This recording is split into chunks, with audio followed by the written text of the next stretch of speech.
doctor Alberto Martí Bosch. Él ha trabajado, como decía José Antonio, muchos años en oncología pediátrica hasta que, dados los escasos resultados que obtenía con los tratamientos convencionales y, sobre todo, viendo día a día el enorme sufrimiento que se causaba con ellos para obtener unos resultados nulos o mínimos, decidió replantearse su práctica. Hoy, 20 años después, y transformarse ampliamente en otras disciplinas que no se enseñan todavía, vamos a ver si ahora las universidades privadas se animan, en las facultades de medicina, decidió que lo primero era, como el viejo adagio médico dice, no hacer daño. Así que ha desarrollado un protocolo de síntesis que está dando resultados espectaculares. De momento son eso, resultados, pero seguro que en el futuro serán mucho más. Con todos ustedes, ya para cerrar este tercer congreso, dándole las gracias por su atención, el doctor Alberto Martí Bosch.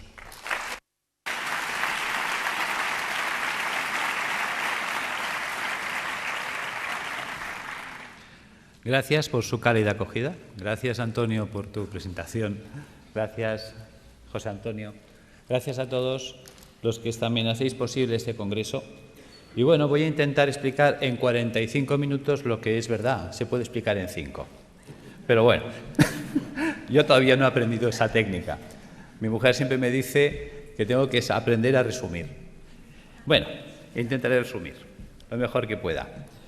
¿En qué se basa el fundamento médico? Bien, en cierto modo es una integración. Como muy bien ha dicho Antonio, a veces parece que hay una controversia de que cuando hablamos de oncología estamos hablando de acidificación, estamos hablando de alcalinización. ¿Quién tiene razón? ¿El cáncer es un problema alcalino? ¿El cáncer es un problema ácido? Los dos planteamientos tienen razón, porque todo va a depender de qué estemos mirando y dónde estemos mirando. El tumor en su interior es alcalino, mientras que en su exterior es tremendamente ácido. Por lo tanto, se genera esa dualidad, acidosis metabólica y alcalosis tumoral. Vamos a intentar explicar cómo se genera este fenómeno, que también esto nos va a permitir abordar la enfermedad y provocar la apoptosis tumoral. Es decir, el motivo del proyecto de trabajo que yo desarrollé inicialmente tenía una finalidad. Como yo trabajaba en hospital, me movía en hospital, estaba formado con la línea de hospital, veía realmente que en aquella época, pues, si tenemos una leucemia, un linfoma o un cáncer de mama, es igual, según sea de niños o de adultos, pues la única solución que teníamos era la quimioterapia. Pero esta realmente resultaba ser una terapia muy dura para el paciente, náuseas, vómitos, pérdida de pelo, en muchos casos hasta se perdían los dientes, se descalcificaban las personas, dolores terribles. Claro, te planteabas cómo conseguir que el niño que estaba en tratamiento, cuando yo estaba en oncología infantil, cómo conseguir que el niño sufriera menos y cómo conseguir también que el tratamiento fuera más eficaz. Es decir, si en lugar de dar 20 sesiones, si lo podíamos solucionar con 10, con 5. Bien, y eso es lo que me llevó a investigar qué podíamos hacer para mitigar la situación del paciente. Entonces, me planteé que lo primero que teníamos que hacer era entender, para resolver un problema, lo primero que hay que hacer es entender el problema. ¿Qué es el cáncer? Te dicen, bueno, unas células que se han vuelto malas. Y bueno, sí, pero ¿y por qué? Ayer no eran malas y hoy sí lo son. Algo ha hecho que estas células degeneren, algo ha hecho que estas células se alteren. ¿Qué es lo que hay? Nadie daba contestación. ¿Hay alguna...? ¿No se oye bien en la sala? Ah, es que parece que había un comentario por el fondo. Bien, volvemos. Entonces, ¿qué es lo que qué es lo que puede hacer que la célula se vuelva mala? Bien. Pasa el tiempo, indagas, te mueves, estudias medicina ortomolecular, estudias fitoterapia, estudias homeopatía, estudias dietética y nutrición, que son cosas que en la facultad no nos enseñan. Tienes que marcharte fuera del país, porque aquí eso no se enseñaba. Entonces, pues bueno, tuve la suerte de ir topando con gente extraordinaria, como fue Brillinger, el grupo de Hofer, estuve con Demar, Saint-Jean, en Francia, en Austria, estuve en Holanda con Oswald, estuve en Manchester con Norman Eddy, pude estar en Houston con el grupo de John Stiles, Will Spark, Denis de Lucas. Toda esta gente me fue abriendo un campo de posibilidades y una visión de la enfermedad. Con todo ese bagaje de contactos y conocimientos, pues entonces nos planteamos montar ya un proyecto. Yo estaba en la universidad haciendo prácticas de histología y me hizo gracia que muchas veces hacías tinciones y a unas salían artefactadas y otras no. ¿Qué es un artefacto? Un artefacto es cuando al hacer una tinción, si esto es una célula, aparecen manchas alrededor de ellas. Te decían que lo habías teñido mal. Y en cambio otras salían perfectas, solo se teñía la célula y el entorno no. Bien, tú con la ignorancia de estudiante piensas que sí, que igual has hecho mal la tinción, pero un día cae en tus manos un libro. Y el doctor Pischinger es un hombre que es anatomopatólogo, es catedrático de la Facultad de Medicina en Viena, en Austria, y presenta una tesis doctoral cum laude que se presenta, creo que se publicó en el año 70, The Matrix and the Matrix Regulations. Yo este trabajo lo conozco a través del doctor Ovirne. Me intereso por ese libro, lo leo, y creo que este hombre nos abre las puertas a la comprensión de la enfermedad, no del cáncer, de todas. Este hombre nos plantea que la enfermedad empieza alrededor de la célula, no en la célula. Es el entorno celular el responsable de que la célula se altere. Bien por fallo renal, bien por fallo hepático, bien por fallo pulmonar o bien por fallo multisistémico, todos a la vez. El sistema básico, podríamos decir que consta de esto, de pulmón, hígado, riñón, sistema vascular arterial, sistema vascular venoso, sistema intersticial, célula. En este caso hemos puesto la piel, pero que sepáis que también puedo poner mucosa, es indistinto. Si os fijáis, de aquí para aquí piel y de aquí para adentro mucosa. Si ahora cortara el labio, tendría en un lado piel, otro mucosa y el sistema celular en medio. Luego entenderéis por qué explico este detalle. Bien, ¿qué ocurre? Resulta que el pulmón, el hígado y el riñón son filtros que como tales trabajan 24 horas al día desde que nacemos hasta que morimos. El corazón de una persona en reposo sabemos que mueve 5 litros de sangre por minuto. Luego, por cada uno de estos filtros pasarán, lógicamente, como mínimo 5 litros de sangre por minuto. Todo el mundo entiende que si esto es el filtro del aire de un automóvil, ponemos en marcha el automóvil y el aire pasa a través del filtro, el filtro se va a ensuciar. Y te dicen que cuando esté sucio, cuando tenga 5 o 10.000 kilómetros según el tipo de filtro, que lo cambies. Lo entendemos en un coche, pero no lo queremos entender en las personas. Vamos a reflexionar sobre este dato. 5 litros de sangre por minuto y una persona en reposo. Si cada minuto pasan 5 litros de sangre, ¿qué es lo que están filtrando estos señores? Los residuos metabólicos del sistema celular. De la sangre arterial es la que lleva oxígeno, azúcares, grasas, proteínas, minerales. ¿Para qué? Para nutrir al sistema celular. Hay que enviarle oxígeno, hay que enviarle grasas, hay que enviarle proteínas para que la célula se nutra, se oxigene, viva. Pero esta célula, cada vez que respira, cada vez que recibe oxígeno, ella genera un residual metabólico o basura, que es el CO2. Si yo le envío grasas, ella la va a usar y la va a metabolizar, y cuando esta grasa se degrada, la tira, que es el colesterol. Algo así cuando nosotros ponemos aceite de oliva en una sartén, freímos un huevo, freímos una chistorra y cuando el aceite está quemado lo tiramos. Pues el colesterol sería el aceite quemado, que este debe ser eliminado. Y si le enviamos proteínas, me devuelve ácido úrico. Son ejemplos sencillos. Sabemos que es mucho más compleja la bioquímica celular, pero nos vamos a centrar en 3 datos, en 3 valores fácilmente comprensibles. ¿Qué hay que hacer con estos residuos, esos excrementos celulares? También veréis por qué hablo de excremento, que se excreta. Pues tendrá que ir al sistema venoso y a través del sistema venoso alcanzar pulmón, hígado y riñón y ser eliminados. Fácil es entender que si la célula genera 3 bolsas de basura y eliminamos 3 bolsas de basura, no hay problema. Resulta que estos residuos son de carácter ácido. Ácidos grasos, ácido úrico, ácido carbónico. Bien, mientras el cuerpo sea capaz de hacer esto, no hay problema. Volvamos, rebobinemos. Hemos dicho que el corazón de una persona en reposo mueve 5 litros de sangre por minuto. Eso quiere decir que si en un minuto pasan 5 litros de sangre por el pulmón, el hígado y el riñón para ser filtrados, en 60 minutos pasarán el equivalente a 300 litros. 60 minutos es una hora, luego son 300 litros por hora, que no lo pensamos. Resulta que el día tiene 24 horas. Si en una hora hemos filtrado 300 litros, en 24 horas habremos filtrado el equivalente a 7.200 litros de sangre. Vamos a ser generosos y le vamos a asignar a la sangre densidad 1, como si fuera el agua, que es más densa. La sangre, ya lo sabemos. 1 litro, 1 kilo. Sabemos que 1 litro de agua pesa 1 kilo. Por lo tanto, 7.200 litros pesarán 7.200 kilos. Sabemos que cada 1.000 kilos es una tonelada. Luego estamos hablando del equivalente a un camión de 7 toneladas al día. ¿De qué tamaño es el pulmón? ¿De qué tamaño es el hígado? ¿De qué tamaño es el riñón? Son cosas que nunca nos planteamos ni nos preguntamos. Esto lo explicó Da Vinci. Da Vinci es un hombre que hace un trabajo de anatomía, estudia el cuerpo humano y aprovecha para comprender el cuerpo humano. Porque una de las preguntas que se hacía él era saber qué definía el cuerpo humano, dónde residía el equilibrio, la proporción del cuerpo humano. Y la encuentra en el puño. Por eso, desde entonces, los pintores hacen este gesto para pintar. El dedo sirve para establecer el punto de fuga y darle profundidad al plano. El puño es la proporción para trasladar al lienzo. Desde entonces sabemos que si yo me quiero comprar un calcetín, el perimetral del puño es la longitud de mi pie. O simplemente cojo referencias anatómicas, mi costilla y mi clavícula. Si miramos aquí dentro está mi pulmón. ¿Qué pasa? Que mis dos puños son mi pulmón. Si yo cojo como referencias la costilla, aquí dentro está mi hígado.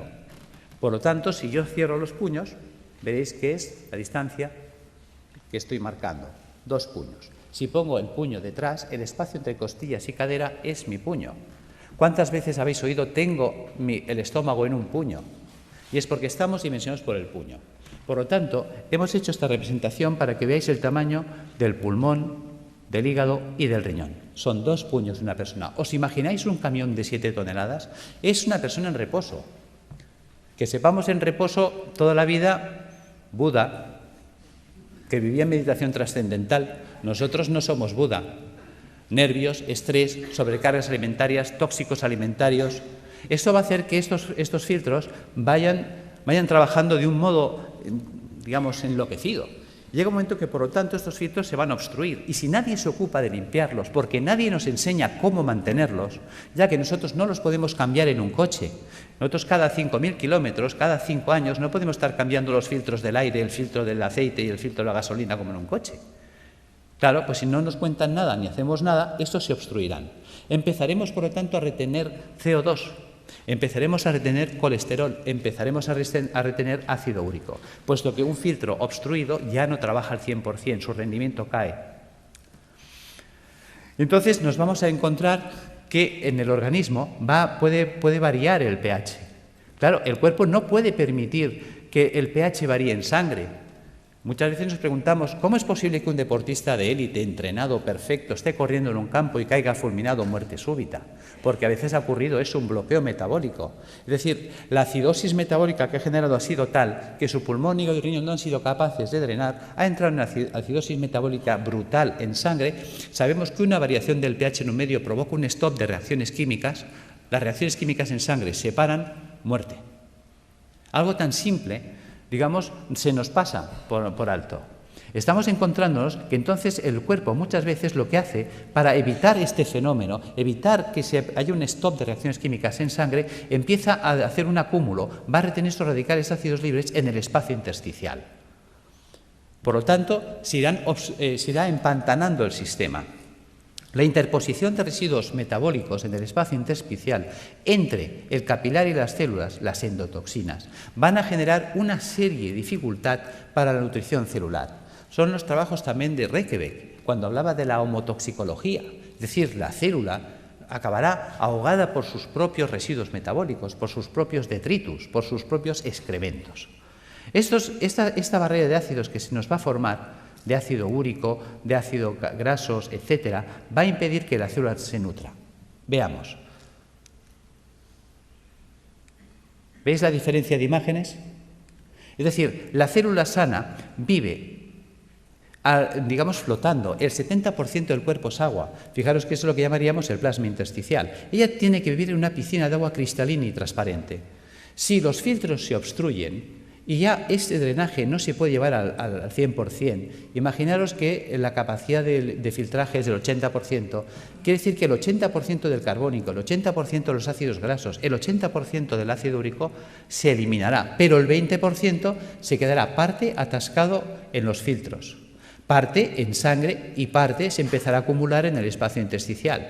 Si esto se va llevando en el tiempo hacia adelante, acabará ocurriendo esto. Fijaros que ahora el entorno celular, y esa era la idea de Pischinger, la enfermedad empieza alrededor de la célula, no en la célula. Es el entorno celular el que va a degradar ese sistema.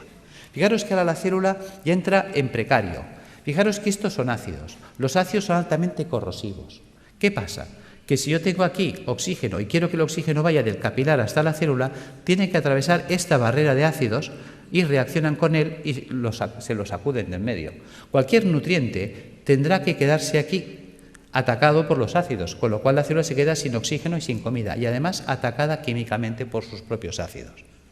Fijaros que esto explica el por qué. Cuando yo tengo un tejido sano y hago una tinción celular, no se artefacta el entorno celular, mientras que cuando tengo un tejido enfermo y hago una tinción en una anatomía patológica, sí se artefacta el entorno celular, sí que fija colorantes. Se utilizan habitualmente colorantes de carácter básico, los ácidos fijan las bases, luego el entorno celular se ha vuelto ácido.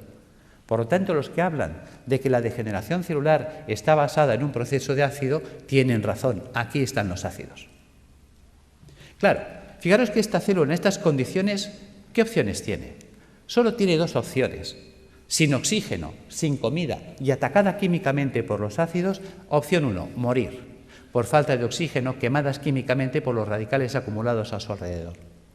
Fijaros que si una célula no se defiende, no reacciona, porque la célula no es una tuerca, no es un tornillo, es un ser vivo, es inteligente, es un ser que, lógicamente, pues decimos que si no estuviera vivo no se podría morir.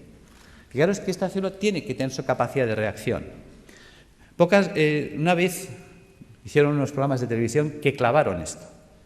Creo que era una serie de dibujos animados que se llamaba Érase una vez la vida. Ahí lo clavaron. Las células son los ciudadanos del cuerpo. Los órganos, los edificios donde viven los ciudadanos. Arterias y venas, calles y avenidas, por donde transportamos los alimentos, por donde recogemos las basuras. Los nervios, el tendido eléctrico, las líneas de teléfonos, el sistema nervioso central, el ayuntamiento. Cuando miramos el cuerpo desde esta situación que parece infantil, fijaros que los americanos, si algo han tenido bueno, es enseñarnos ciencia a través de mecanismos infantiles, pues ¿por qué no aprovechar ese sistema que es altamente didáctico? Y tendremos una comprensión mayor de la enfermedad. ¿Qué pasa si las células se mueren? Imaginaos que una célula no se defiende, no reacciona. Se queda en ese medio y dice, bueno, pues me muero, esto ya se acabó. ¿Veis? Si se mueren las células del cerebro, porque esto está pasando en todo el cuerpo, entonces me quedaré sin células cerebrales, Alzheimer. Si se me mueren las células de la base del cerebro, Parkinson.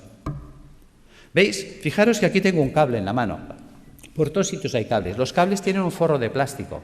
Los cables conducen los impulsos eléctricos que en estos momentos nos permiten la informática, la luz, todo. En el cuerpo los nervios conducen todos los impulsos eléctricos y electroquímicos. Pero están forrados de la vaina de mielina. La vaina de mielina sería el plástico. ¿Qué pasaría si yo echara un chorro de ácido sobre los plásticos, sobre los aislantes de los cables? Que el ácido haría una acción corrosiva sobre el plástico. El cable se cortocircuitaría, pero dejaría de conducir.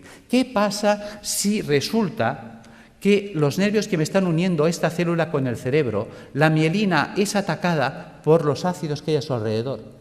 Se degrada la mielina. Sin mielina hago una enfermedad desmielinizante, esclerosis múltiple, esclerosis lateral amiotrófica, esclerosis en placa. Pissinger fue un genio. Nos hizo entender las enfermedades. ¿Veis? ¿Qué pasa si la célula, imaginaos que aquí ponemos piel y aquí le ponemos un pezón? ¿Veis? Esto es una célula del pecho. Imaginaos que esta célula se muere.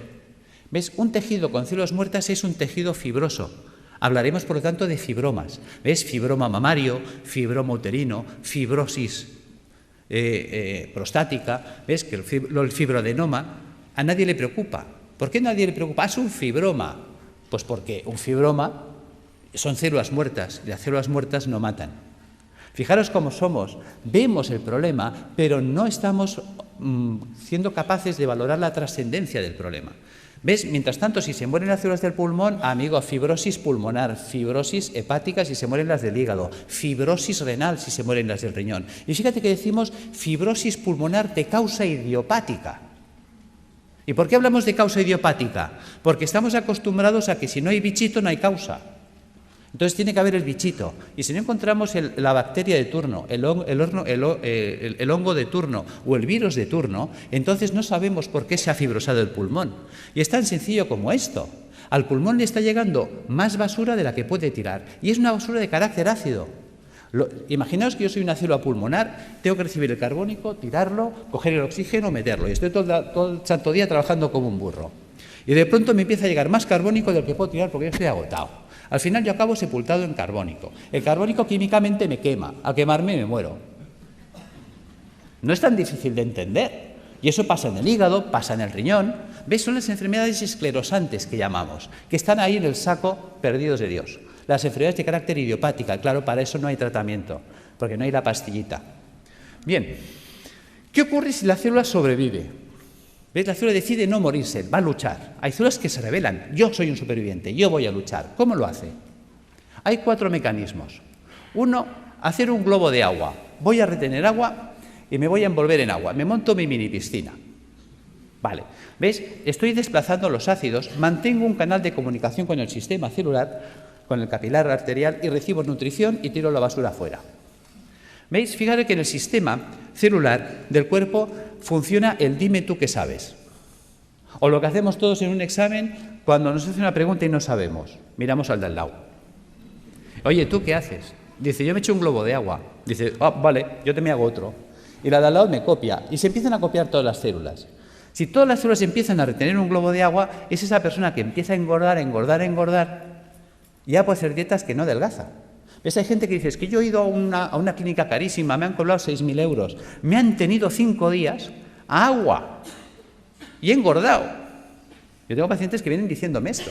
Yo, claro, porque tu cuerpo se está defendiendo de la acidosis metabólica reteniendo el agua. Y el agua, aunque sea calorías cero, el agua pesa. Y si esa persona retiene el agua, se la queda, aumenta de peso. ¿Veis? Este es el tema. Opción 2, tamponar. ¿Qué es tamponar? Tamponar es convertir un ácido en una sal. ¿Veis? Fijaros, por ejemplo, aquí tenemos una imagen de un hueso y una imagen de un hueso pues ya osteoporótico, lleno de agujeros, parece un queso gruyère. ¿Veis? Yo tengo ácido clorhídrico, que es un ácido terrible. Yo podía hacerlo reaccionar con hidróxido sódico.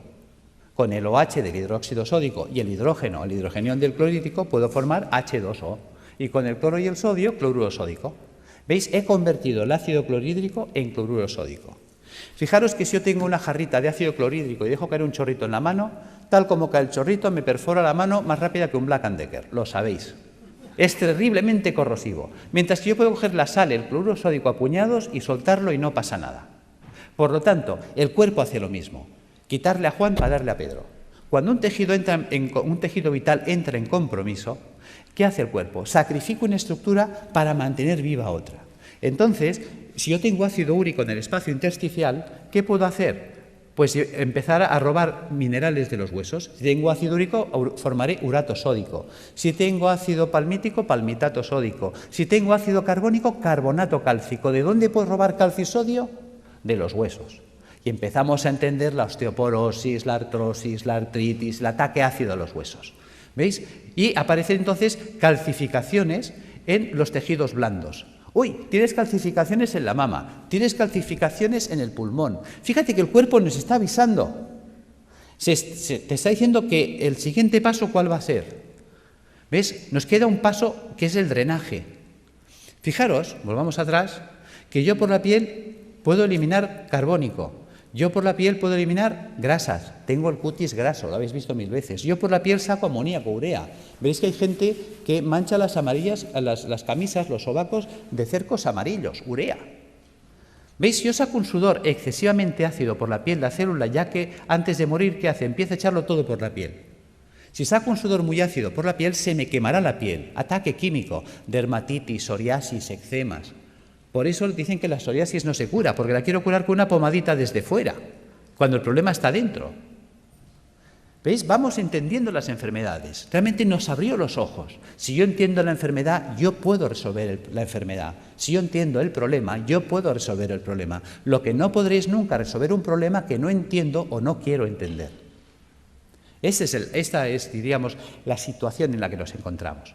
¿Veis? Podemos hacer el drenaje hacia las mucosas, que decíamos antes. Si en lugar de drenar hacia la piel, dreno hacia las mucosas, pues entonces tendríamos un problema a nivel de mucosas, llagas de boca, llagas de esófago, llagas de estómago, colitis ulcerosa. Claro, la gente dice, oye, ¿qué es lo que y por qué hay gente que drena por la boca y otros drenan por el colon y otros drenan por el estómago u otros drenan por la piel? Porque el cuerpo, hemos dicho, que es como una ciudad donde el sistema nervioso central es el ayuntamiento. Ejemplo. ¿Veis? Creo que hubo una época en la que Madrid tenía un conflicto de basuras. Y entonces se reúne el Cabildo y decide montar pues un vertedero de las basuras de Madrid, creo que fue en San Sebastián de los Reyes. Pregunta, ¿qué ciudad se contaminó? Respuesta, San Sebastián de los Reyes. Claro, llega un momento que la gente de San Sebastián de los Reyes está hasta aquí de la basura de Madrid. Y dicen, oye, a ver, ¿qué hacemos? Bueno, el Cabildo de Madrid se da cuenta de que es verdad, se reúne y dice, bueno, ahora vamos a tirar la basura hacia Madrid, a Toledo. ¿Quién se va a contaminar ahora? ¿Veis? El cuerpo hace lo mismo. El sistema nervioso da órdenes y las células ejecutan las órdenes. Dicen, tira la basura por la boca. Pues el tío por la boca, pues llagas de boca. Oye, tíralas por el recto. Pues el tío ahí, colitis ulcerosa. Oye, tíralas por la piel. Pues mira, psoriasis. No las tires. Coge todo el calcio y todo el sodio que quieras del hueso. Pues mira, artrosis, osteoporosis. ¿Ves? Según la orden que da, la célula actúa. ¿Veis? Fijaros que esto es importante entenderlo, aunque sea en clave de cómics. Opción 4, mutar. ¿Qué es mutar? Lo que hoy nos acontece, el cáncer. ¿En qué consiste la mutación? ¿Veis? Célula sana que muta a célula tumoral. ¿Cómo vive la célula sana? La célula sana vive en un medio alcalino, vive con oxígeno, vive con poco sodio y vive utilizando proteínas levógiras giradas a la izquierda. ¿Qué ha pasado? Ha pasado que el medio se ha vuelto ácido. ¿Veis? La célula tumoral muta porque su entorno ya no es alcalino, se ha vuelto ácido. Se ha quedado sin oxígeno. ¿Qué opción le queda a esta célula sin oxígeno? Solo tiene dos opciones, o morir o mutar. ¿En qué consiste la mutación? ¿Veis? Sabéis que la célula para vivir necesita energía. La energía es el ATP. ¿De dónde saca el ATP? Bueno, pues hemos hablado, creo que se ha hablado hoy del ciclo de Krebs. ¿Ves? En la mitocondria podemos obtener el ATP a través de la vía oxidativa, con oxígeno. Pero cuando una célula no tiene oxígeno, puede abrir una ruta alternativa que es la del pirúvico. Y entonces, a través de la glicólisis con el pirúvico, obtener ATP más ácido láctico más alcohol. Por eso, quien nos dice que en los tumores hay alcohol, se explica, porque es una ruta de fermentación ácida. Y esa ruta anaeróbica le permite seguir viviendo a la célula, que es un mecanismo de supervivencia, porque está en juego su vida. Y entonces ella, ¿qué hace? Empieza a cargar mucho sodio en su interior. ¿Veis? La célula normal, la célula sana, tiene potasio en el interior del citoplasma y sodio fuera. Se invierte, entra el sodio dentro de la célula a mansalva y el potasio sale, porque estamos usando un sistema inverso. ¿Veis? Ahora se explica cuando dicen es que los tumores son alcalinos. Claro, la célula tiene que ser muy alcalina en su interior para aguantar el ataque ácido exterior. ¿Entendéis que todos tienen razón? Si yo estoy mirando el interior tumoral, me encuentro con una alcalosis, mientras que si estoy mirando el exterior, me encuentro con acidosis. Esta es la explicación. Por lo tanto, vamos entrando en razón. Cuando estamos ya en una situación tumoral, ¿qué nos propone la medicina académica? La medicina académica nos propone que hay que cortarle la cabeza al tumor, evidentemente si se puede, si es accesible quirúrgicamente. Es decir, la decapitación del tumor es lo que llamaríamos la cirugía. Opción 2, a la hoguera, achicharrar el tumor. La radioterapia. Opción 3, el envenenamiento. Eso sería la quimioterapia. ¿Ves? La célula tumoral, la quimioterapia es un citotóxico, o sea, es un tóxico para la célula, hay que matarla. ¿Veis? Por lo tanto, o la mato de un hachazo, o la mato porque la achicharro, o la mato porque la enveneno. La cuestión es que hay que matarla. Y además es verdad, porque si no nos mataría a nosotros. Bien, por lo tanto, si observamos, esas 6 opciones que nos da, nos hace entender que estamos anclados, por decirlo así, en el siglo XII, por no decir el siglo I. Decapitación, hoguera, envenenamiento.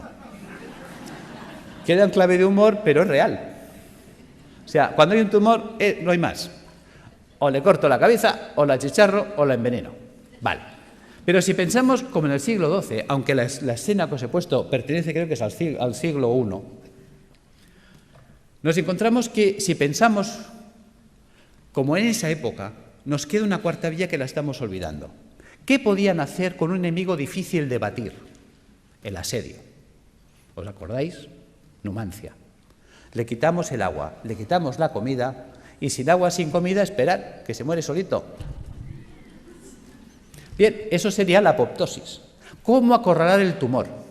Pues alcalinizando al paciente, puesto que el paciente ya que está muy ácido y el ácido me está desencadenando el problema, vamos a alcalinizarlo. Resulta que sabemos que la célula tumoral para poder vivir necesita mucho sodio. Resulta que al paciente hipertenso le decimos come sin sal, al paciente cardiópata le decimos come sin sal, al paciente que está mal del riñón, al nefrópata le decimos come sin sal. Pues digamos al oncológico que coma sin sal, puesto que la célula tumoral necesita mucha sal para ser muy alcalina en su interior. Si le quito la sal, lo hago polvo. Luego, utilizar enzimas proteolíticos de acción selectiva. ¿Qué es un enzima proteolítico de acción selectiva? Una enzima que destruye proteínas, pero no todas. ¿Cuáles? Las dextro. Resulta que la célula tumoral, para vivir, ha tenido que desarrollar un tipo de proteína que es la dextro. Fijaros que en el cuerpo todos los aminoácidos son L-metionina, L-cisteína, L-arginina. ¿Por qué? Porque nuestras proteínas son levo, pero las proteínas levógiras son estables en un medio alcalino, en un medio ácido no son estables. Luego necesito una proteína estable en un medio ácido, la dextrógira. Vale, pero si yo pongo a circular enzimas proteolíticos de acción selectiva que destruyan a esa proteína, ¿ves? Ya le he quitado el sodio, le he quitado la comida, le quito los ácidos. Y luego resulta que la célula tumoral, al volverse anaeróbica, se vuelve vulnerable al oxígeno. El oxígeno es tóxico para las células anaeróbicas, las mata. De hecho, yo he estado en Alemania aprendiendo técnicas de ozonoterapia porque el ozono es tóxico para la célula anaeróbica. Vale. También podemos utilizar peroxidasas, enzimas que ayuden a liberar mucho oxígeno en los tejidos. ¿Cómo conseguir esto? ¿Cómo vamos a alcalinizar al paciente? Recuperando la función del hígado y del riñón y del pulmón, eliminando las toxinas acumuladas en el espacio intersticial. ¿Cómo lo vamos a hacer? Pues con dieta alcalinizante, con hidroterapia, con tratamiento natural y con tratamiento físico. ¿Veis? Si yo utilizo quimioterapia solo, ¿cuántos pilares tengo? 1. Mientras que si uso dieta, baños, tratamiento natural y tratamiento físico, ¿cuántos pilares tengo? 4. Es más estable. Esa es la idea. Que entendamos qué es la dieta, que nunca se nos habla de ella, qué es la hidroterapia, la gran olvidada. Hasta se me ha llegado a decir que esto no es científico. Y me lo han dicho médicos, esto de los balnearios, esto no es científico. Y resulta que existe en la Universidad Complutense una cátedra de hidroterapia médica, de hidrología médica. O sea, ni siquiera sabemos lo que tenemos en nuestras propias universidades. Y es de las mejores cátedras que hay en Europa. Cuando te mueves fuera, te hablan, oh, la doctora Bacaicoa. ¿Y tú quién es la doctora Bacaicoa? Hasta tienes que empezar a buscar y pues dices, san Dios, tengo que conocer a esta mujer. Cuando me cae el libro, y también, digamos, es un libro que he escrito, ahora no recuerdo el otro autor, que también es un profesor emérito, dices, por Dios, empiezas a tirar del libro y dices, ¿y por qué me han ocultado que existe esto a mí? Bien, seguimos. ¿Qué es esto de las plantas y qué es esto del tratamiento físico? Vamos a entrar ahí. ¿Por qué dieta?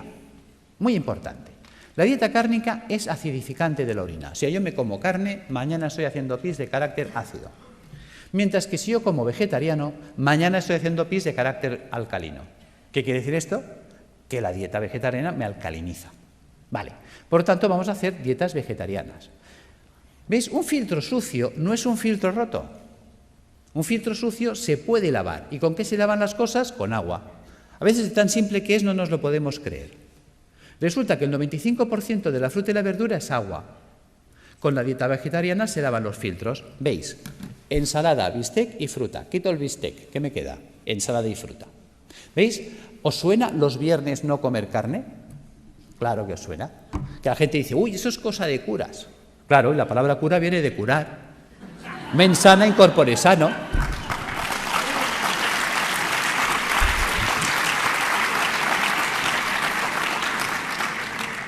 Claro, ¿qué ocurre? Que cuando las cosas gracias, pero bueno, es para romper un poco el ritmo porque estaréis cansados y dormidos. Claro, ¿qué ocurre? Claro, la gente lo relaciona con los curas, pero con la parte mística. Claro, la gente dice, ¿y esto de dónde lo han sacado los curas? Vas tirando del libro y los curas lo sacaron de un médico, Galeno. ¿Ves? Yo me acuerdo cuando empecé la carrera de medicina, fue la época que se rompieron los números clausus y entraron 3.000 personas a la universidad. Dijeron, nada. Puertas abiertas, que entre todo el mundo y que sea un curso selectivo. Y estábamos 3.000 en primero de carrera. Y entonces había una asignatura opcional, optativa, que se llamaba Historia de la Medicina. ¿Sabéis cuántos se apuntaron a esa asignatura de los 3.000 que estábamos en primero? Nadie más. Con lo cual me fue genial, porque tuve un catedrático, clases particulares para mí solo. Y ese hombre, que fue el doctor Felipe Cid, al cual le tengo un recuerdo maravilloso, me dijo: te voy a citar una frase de Napoleón para empezar tu formación en historia de la medicina.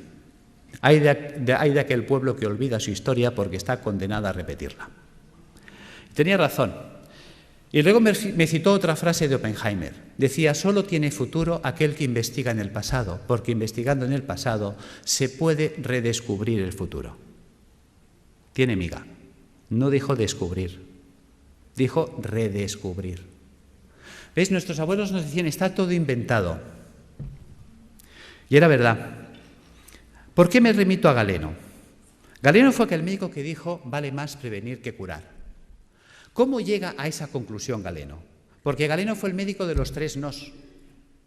¿Ves? En la época de Galeno te inscribías en la facultad, por decirlo así, el 15 de septiembre y el 30 de septiembre ya eras médico. Ya está. Y como la ignorancia es atrevida, ¡hala!, todos a ejercer. Claro, también hay que saber que en aquella época, con que supieras si el paciente hacía de vientre negro, ¡qué malo!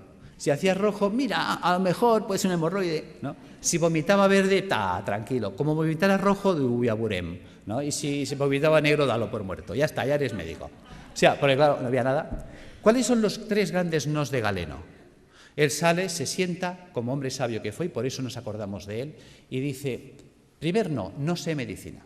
Con lo que me han enseñado no sé nada. Segundo no tengo medicamentos, no existían, los inventó él. Tercer no, si no sé medicina y no tengo medicamentos, no puedo curar. Obvio.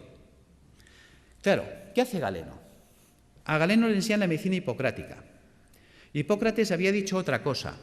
Hipócrates dijo: que tus alimentos sean tus medicamentos, que tus medicamentos sean tus alimentos. Y se queda tan pancho. ¿Por qué dice esto? Porque él observa cosas curiosas. En aquella época la gente vivía muy asilvestrada, todos vivíamos en el campo, muy silvestres, y encima vivíamos con vacas y ovejas, y realmente el ser humano tiende a copiar y a hacer lo que hacen los demás animales. ¿Ves? Que además es curioso, tiene relación con la historia de la medicina y la historia del medicamento.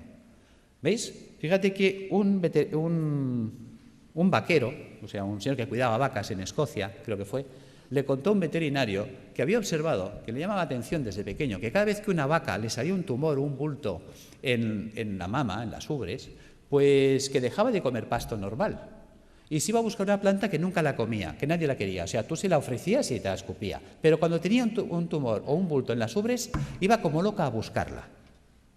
¿Y qué iba a buscar esa vaca? Vinca, la vinca pervinca. Resulta que el veterinario no deja en saco roto el comentario del pastor, sino que coge esa planta y se la lleva a la universidad y la analizan. Y se dan cuenta que es verdad, que en la vinca existe un principio activo antitumoral. De ahí salió la vincristina. ¿Os suena? ¿Veis? La historia del medicamento viene de las plantas. Pues lo mismo hizo Galeno. Galeno se da cuenta de que Hipócrates hablaba de que los pacientes que se ponían amarillos, es decir, el hígado, empezaban a comer como locos alcachofas, se veían alcachofas. Entonces, muchos mejoraban si comían muchas alcachofas. ¿Cuál era el problema? Que había que comer 60 alcachofas al día. Se establece un concepto de dosis. Claro, a ver quién es el guapo que desayuna, come, merienda y cena 60 alcachofas al día y durante un año. O sea, cuando le recomendabas a un paciente que hiciera eso, o que si estaba mal del riñón se comiera 60 cebollas, pues cogían el cesto, se iban a ver a Hipócrates y decían: mira, tío, que lo dejo, que me da igual, que yo me muero. Segundo problema que había: pues si se acababa la temporada de alcachofas, ¿qué hacemos? Pues a Galeno se le enciende la bombilla. Galeno se da cuenta que la planta seca conserva lo que él llamaba el espíritu curativo de la planta, que es lo que conocemos como principio activo, y que la planta seca quedaba reducida al 5%, que esa planta seca se podía hacer polvo, se podía poner en un cilindro y con un pistón se podía machacar. Y la podía comprimir. Acaba de inventar el comprimido. Y en un comprimidor le atizaba 10 alcachofas, con lo cual si te daba 2 comprimidos, desayuno, comida y cena, eso funcionaba. ¿Ves? Y monta los extractos, empieza a montar la galénica, el arte de hacer medicamentos. Entonces él se da cuenta que hay plantas que limpian el pulmón, plantas que limpian el hígado, plantas que limpian el riñón. Entonces llega una dieta eminentemente hídrica, la cura de aguas, que os suena, y le ponemos plantas que limpian el riñón, plantas que limpian el hígado, ¿ves? Por ejemplo, una cola de caballo, un té verde, una arenaria, o pongo una alcachofera, un diente de león, un boldo, o pongo una planta que me limpia el pulmón, el tomillo, el gordolobo, el llantén. ¿Veis? Hagámoslo simple, va, voy a coger té verde, alcachofera y tomillo. ¿Veis? Ya tengo la fórmula de las plantas que me van a limpiar los filtros. Si le paso agua y jabón, se limpiará más rápido. Claro, si encima le cojo los trabajos de Demetrier con los oligoelementos, me meto en los trabajos de eminentes investigadores en el mundo de la ortomolecular, vitaminas, enzimas, las acciones que tienen, vamos a mejorar la actividad y la funcionalidad de estos órganos, con lo cual el drenaje de los ácidos se va a activar. Me voy a remitir también a Galeno. Galeno se da cuenta de la importancia de los baños termales. Fijaros que en aquella época habían las termas romanas. ¿Ves? Galeno establece un sistema de dieta a la gente que venía a su consulta. ¿Ves? En las casas romanas, en los domus, había el vomitorio. La gente se levantaba, comía y se iba a vomitar para seguir comiendo, hasta que reventaban. Y cuando llegaban a Galeno, él en sus textos lo decía.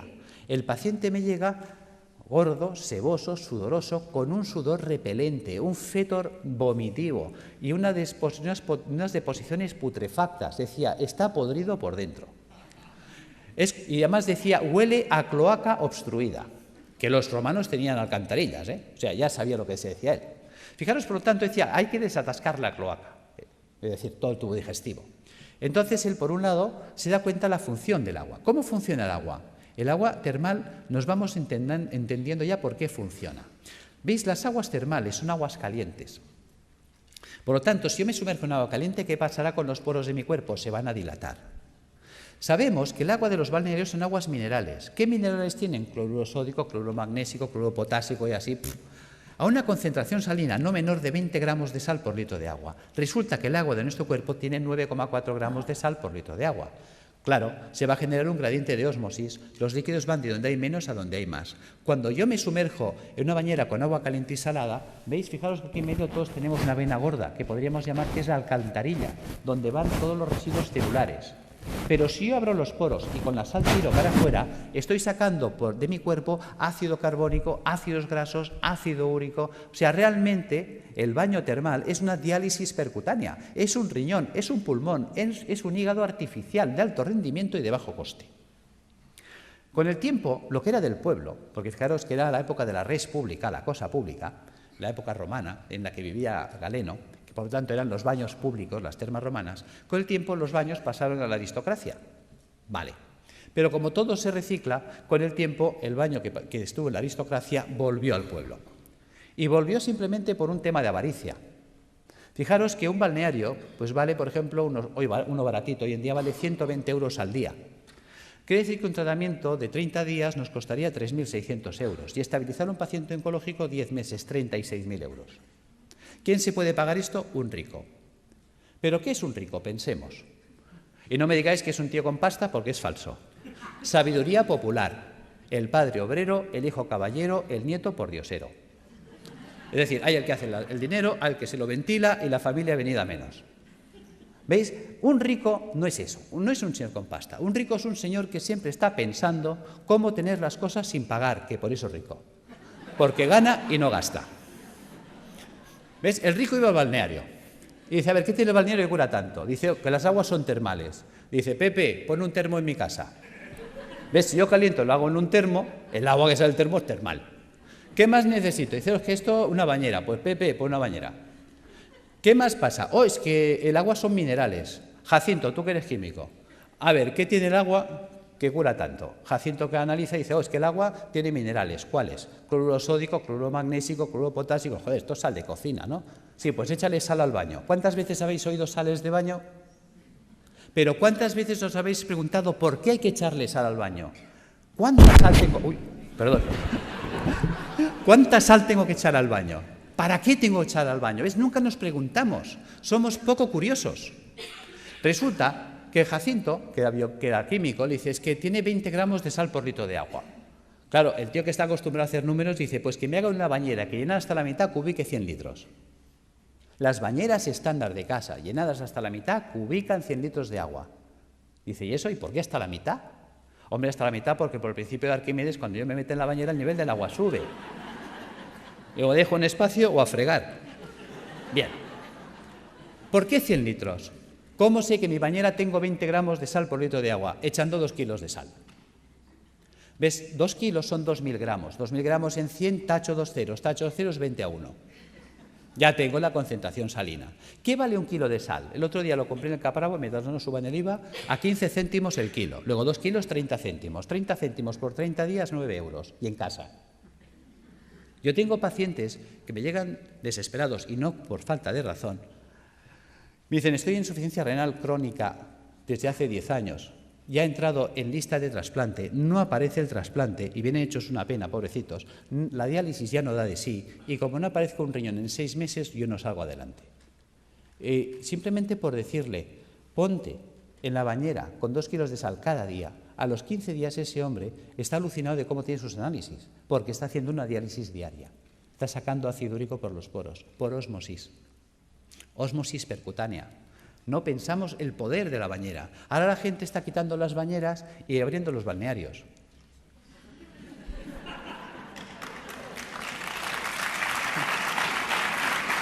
Bien, gracias. Seguimos. Ya entendemos para qué la bañera, ya entendemos para qué una dieta hídrica. Hay mucha gente que me dice, Alberto, ¿hay que ser entonces vegetariano? No, tampoco. Y a ver, cuéntame esto, si me dices que la dieta vegetariana es buena. Bueno, es que una cosa es que la dieta vegetariana sea buena y otra cosa es que tengamos que ser vegetarianos. ¿Ves? Una vaca es vegetariana. ¿Por qué? Ella solo come vegetales. ¿Por qué? Porque puede. La vaca tiene 4 estómagos, panza, bonete, librillo y cuajar. La vaca puede hacer 4 digestiones al mundo vegetal. Por eso la vaca consigue el 100% de los nutrientes del mundo vegetal. ¿Cuántos estómagos tenemos nosotros? Nosotros tenemos un estómago. No podemos ser vaca. Nos falta tecnología digestiva. Es así de sencillo. ¿Ves? Hay gente que dice que yo sí, puede sobrevivir, porque el cuerpo está adaptado a sobrevivir, pero no a vivir. ¿Ves? Hay herbívoros, hay omnívoros y hay carnívoros. Nosotros somos omnívoros. Pero eso no quiere decir que nos venga bien un día a la semana limpiar. Fijaros, los reyes inventaron la bula para comer carne los viernes. Los reyes no lavaban los filtros. Pregunta, ¿de qué se morían los reyes? Los reyes se morían de gota, de ácido úrico. ¿Ves? Los ácidos son los que nos matan. Si a mí se me tapa el riñón, yo no podré eliminar el ácido úrico. El ácido úrico me va a corroer los huesos, un dolor terrible, y me va a corroer el sistema arterial por dentro y venoso. Al final me muero de una hemorragia urémica. Fijaros, perforación de las arterias, muerte. Si a mí se me tapa el hígado, no podré eliminar el colesterol. Si no puedo eliminar el colesterol, se me acumulan las arterias, se taponan, infarto, muerto. Si a mí se me tapa el pulmón, no podré eliminar el CO2. El CO2 se me acumula, ya sabéis, es citotóxico, muerto. Los ácidos nos matan. Tan sencillo como esto. Entonces, si añadimos esto a la dieta hiposódica, que ¿cómo afecta esta dieta a la célula tumoral? La célula tumoral necesita mucho sodio para alcalinizar su citoplasma y poder así contrarrestar el ataque ácido externo. Si se queda sin sodio, no puede hacerlo. Y entonces el propio ataque ácido también la puede matar. ¿Cómo matar de hambre a la célula tumoral? Utilizando enzimas proteolíticos de acción selectiva que destruyen solo proteínas extrógenas. Ese fue el pecado de Chacón, encontrar enzimas que destruyen esas proteínas y mata de hambre a la célula, que es inocuo para el sistema, puesto que solo destruye proteínas dextrógenas que solo afecta a la colonia de células tumorales. La célula sana que no ha mutado, como ella sigue tirando de proteínas levógenas, a ella no se entera, no le afecta. ¿Cómo hiperoxigenar los tejidos?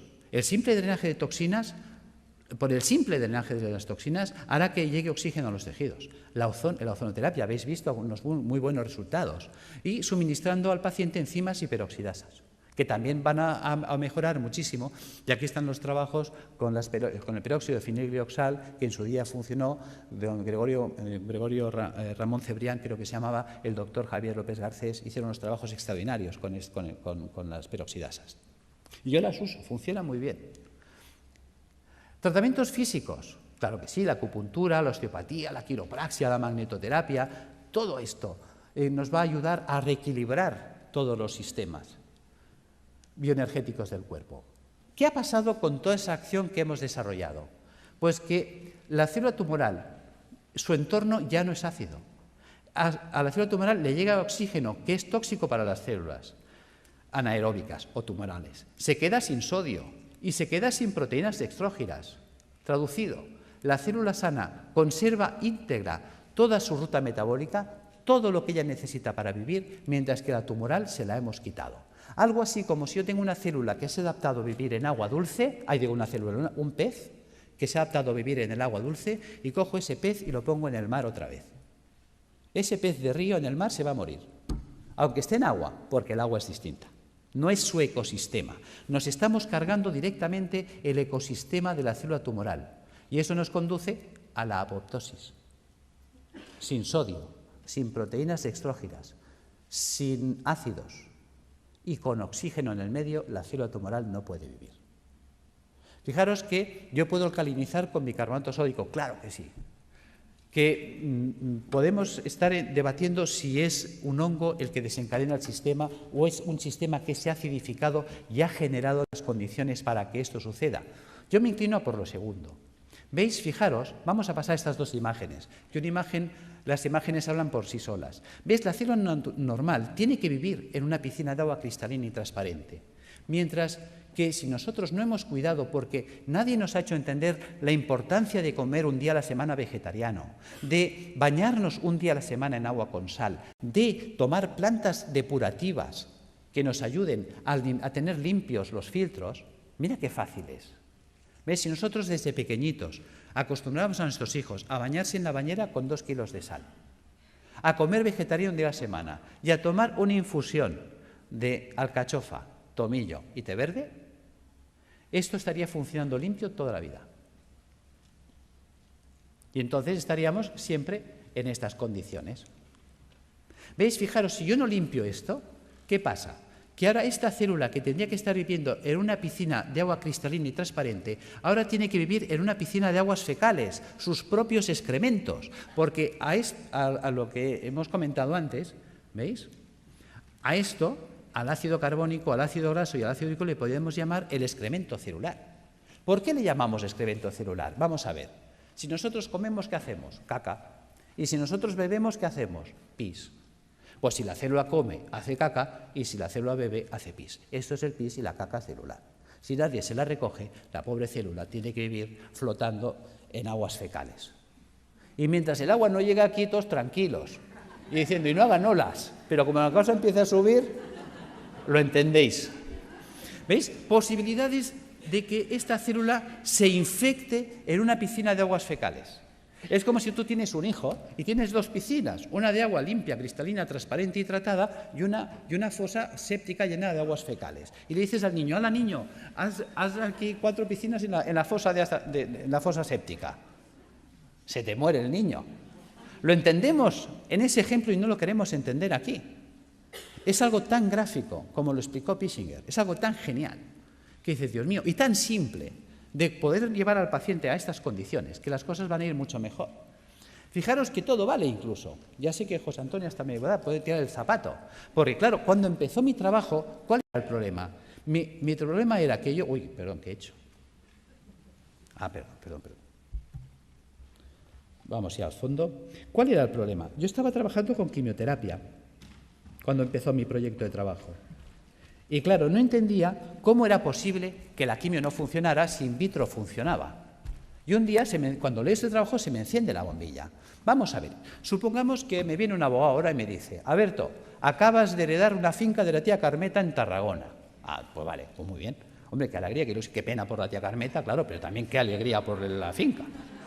Son 600 hectáreas. Y dijo, Dios, te vas ahí y dice, pero yo soy médico. Ahora, me cojo un ingeniero agrónomo y me lo llevo para allá. Dice, a ver, tú ingeniero, ¿esto sirve para algo? Dice, hombre, está abandonada, está ruinosa esta finca, lleva 30 años que nadie la ha tocado, está silvestrada.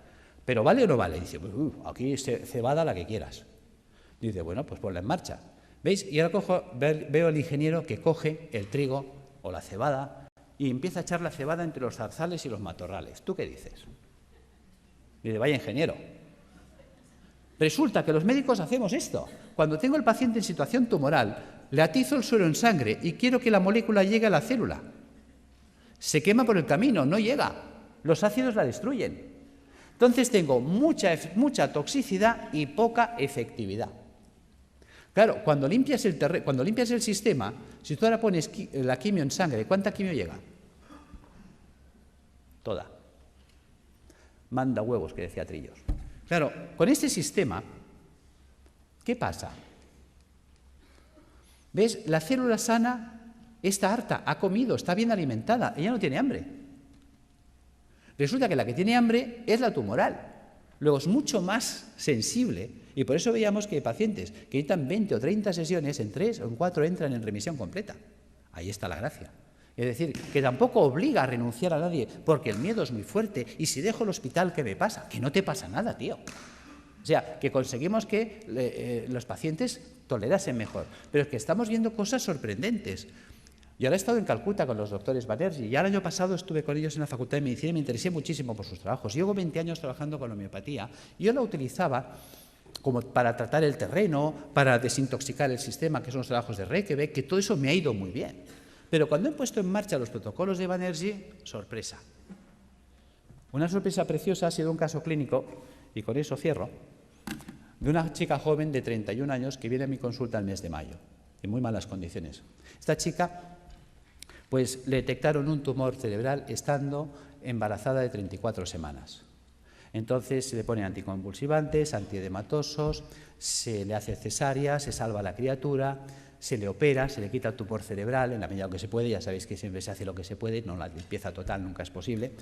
Se revisa y le encuentran en la revisión general que tiene metástasis en ambos pulmones, metástasis hepáticas, las cadenas ganglionarias torácicas invadidas, todo el sistema linfático abdominal invadido, metástasis óseas, metástasis musculares.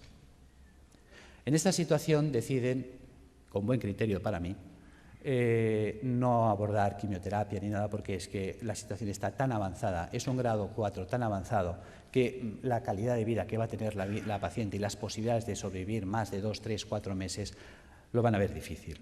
Entonces deciden tratamiento paliativo y nada más. En estas condiciones llega la consulta y pones en marcha todos estos dispositivos.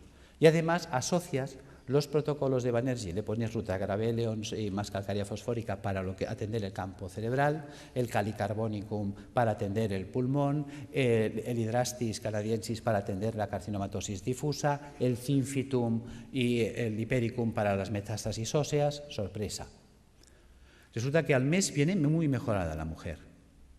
En el mes de julio se le pide pruebas y se las hacen el 13 de julio. Y en el 13 de julio le observan, después de 2 meses y medio de tratamiento, que las metástasis pulmonares habían desaparecido, las metástasis hepáticas desaparecidas, las lesiones ganglionares en remisión completa, la lesión tumoral ni rastro cerebral desaparecida y las lesiones metastásicas de huesos y de músculos reducidas en un 50%. Esta mujer la volvemos a ver en septiembre, el estado general actual es increíble. Realmente está evolucionando muy bien. Ha sido catalogada de remisión espontánea. Y decimos...